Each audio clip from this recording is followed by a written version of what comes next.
I thought freedom meant independence, money, being able to make my own choices, until I realized I was still living in chains I couldn't even see. In this podcast, I expose my life, the distortions I spent years living in and mistaking for who I was. I invite you to confront what you've normalized and choose differently, so you can build a reality you fall in love with. Today in Undistorted Self, a lot of us go through life with the wrong definition for freedom. We chase it, we try to find it, we try to reach it, and most of it is externally. We tend to think that freedom is somewhere out there, maybe in a different job, in a different relationship, in a different city, different country, different home, different lifestyle. And it becomes an endless chase. And sometimes we even believe we've reached this so-called freedom.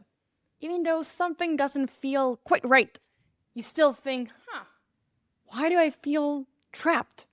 But this must be it. I have the money, I am independent, I can travel now, I can choose what I do, buy my own things, all those little details, and still feel trapped. That happened to me. All I wanted was, to feel alive and to be free. I've always wanted to be free.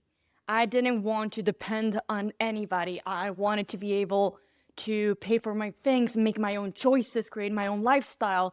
And I knew that in this life, if I got a good education, then I could get a good job, make good money, and start making my choices. I've always loved traveling, so I could have the money to travel and create my own plans or go out to eat, etc. And I did that. Great education, got a really good job, had 2 jobs, got well paid, and I paid my entire life, decorated my apartment, I moved, made my own choices, the whole thing. And somehow I still felt trapped. And I had flexibility. I actually had a job that I worked from home, so I traveled a lot, and not just for work. Personally, I could move. I was taking classes and different exercises. I could go to really good restaurants, and I could afford it, and I explored a bunch of bars, and I felt like I had achieved what I was looking for, that freedom. But somehow, even after getting all that and doing those little things, I still felt drained. Every day was exhausting. And a lot of times in my work and meetings, I got frustrated. Things were not done right, then I needed to fix this and that and do this and that, and I had to wake up at this time because I had this meeting, and even though I wanted to go to dinner, I had to fix how do I am able to finish this work huge project before it, and I was doing all the strategies so I can give myself those little buckets of time to travel, and I would travel and keep working. I did crazy things while traveling and continued to working, and just to give myself that freedom, that flexibility. But it was an illusion. It was fun, but it was not, sustainable and not real freedom. I still had to battle with everything that was exhausting me. And a lot of the times, I kept overriding my own needs. What my body was telling me, my intuition, I didn't listen to it. I didn't know. I never learned how important the relationship with yourself was and how much you need to actually listen to yourself, what your body's asking. Sometimes I would literally, was so tied up working that I would just skip meals. I didn't want to spend time, so I spend money, so I would skip meals and try to figure out how to not starve and wait until later. I would do all this or just sleep. At first, what I traded off the most was sleep. I did not sleep my 8 hours. I wanted to maximize my time, do more, and socialize and do this and work and da. So I barely slept. I slept very few hours, and it depends. Sometimes I slept a lot, sometimes I didn't, and it was all this unstable back and forth because I was trying to make life work. And I was in complete exhaustion, and I just was forcing myself through pure willpower to move through it, to do more, to build, to continue, because I wanted to create this little moments, outlets of freedom. I wanted to be able to travel. And what I've learned is that freedom is not somewhere else. It definitely is not. It is not in escaping the field. It is not in running to some other city or country and expecting freedom to be gifted to you, given. Freedom is not given. Freedom is not found somewhere outside of us. Freedom is not something you go on an endless chase or search for. And it's not on just changing all this outcomes of your life. It's not in money. It's not in traveling. That's not where freedom is. It's part of it, because it is, but it's not all.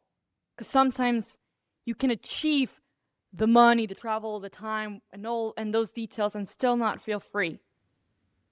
So the missing detail is the inner world. What I learned was that freedom starts internally. If you want to achieve and to actually be free in your life, first you need to free your inner world.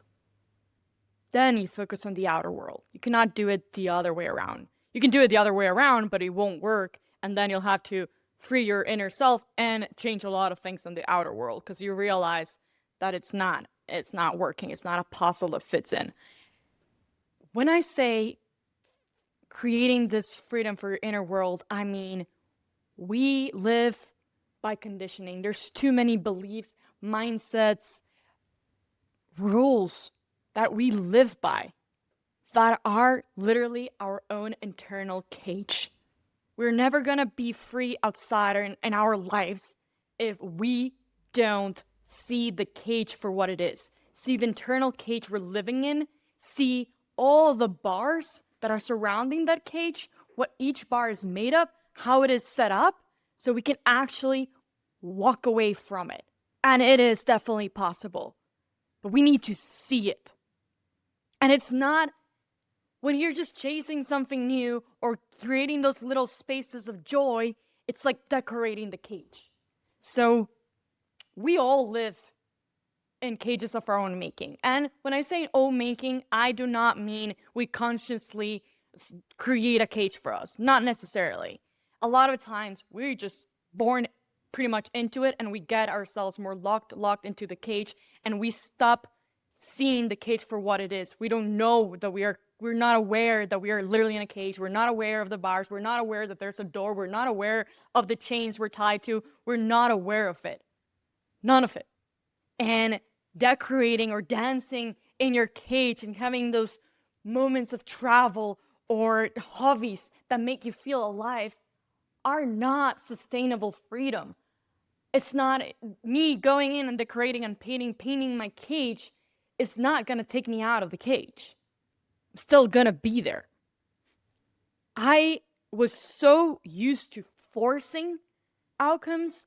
I wanted things to happen, and I knew that I was capable of, so I would push myself and override my limits over and over again, because I knew that I had the capacity, but I wasn't seeing or hearing that my body was telling me stop. That even though that I could, that it meant that I should overstep. And I kept pushing my own capacity. I kept pushing and forcing and trying to keep up with everything, with life, create balance and do all of this. And I did so much harm to my body, to myself. I didn't even realize how damaged the relationship with myself was. I didn't even know. I had never stopped to think how I was treating myself, or how much I actually had overridden myself or used me to get something externally. It took a long time to start to see it, and not only see it, but forgive myself for doing that. That is on rebuilding the relationship with yourself. It's a crucial step so you can actually get out of the cage. But before you get to that, you actually need to see it. You need to see what your life has been costing you. And I do not mean just financial. I mean it in every single sense. Emotionally, physically. Remember, the body never lies. Your mind will lie to you, but the body doesn't. The body keeps record of everything. Every single emotion that you've bottled up, it's there.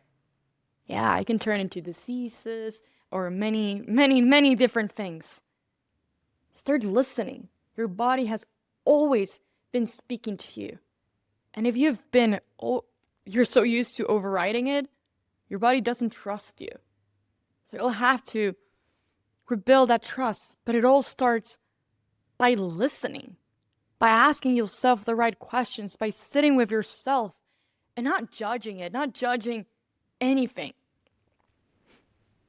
When you work on that inner freedom, you get to find peace. Create this peace for yourself. Even though that maybe your life around you is not the way that you would want it to be, you feel good with yourself. You're not in constant conflict internally. You don't need to keep pushing yourself to do something.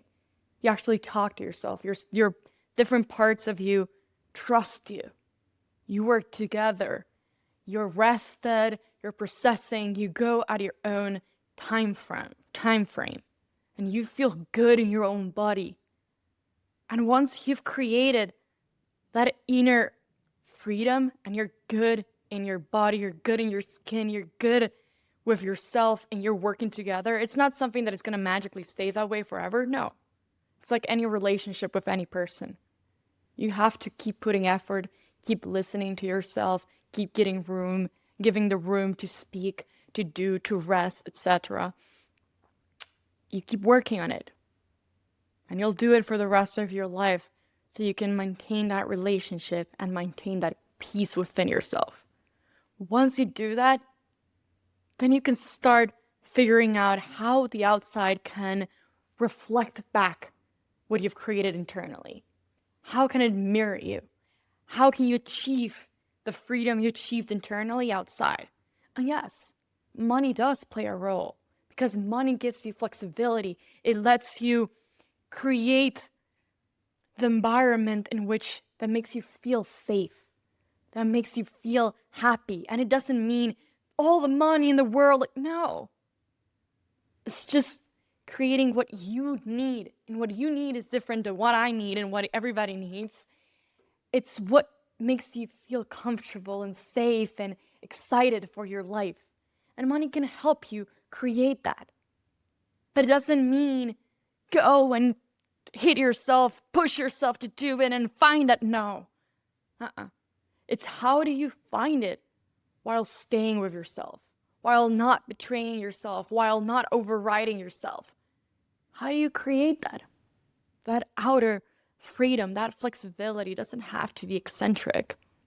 That's how you start walking out of the different cages and seeing things for what they are.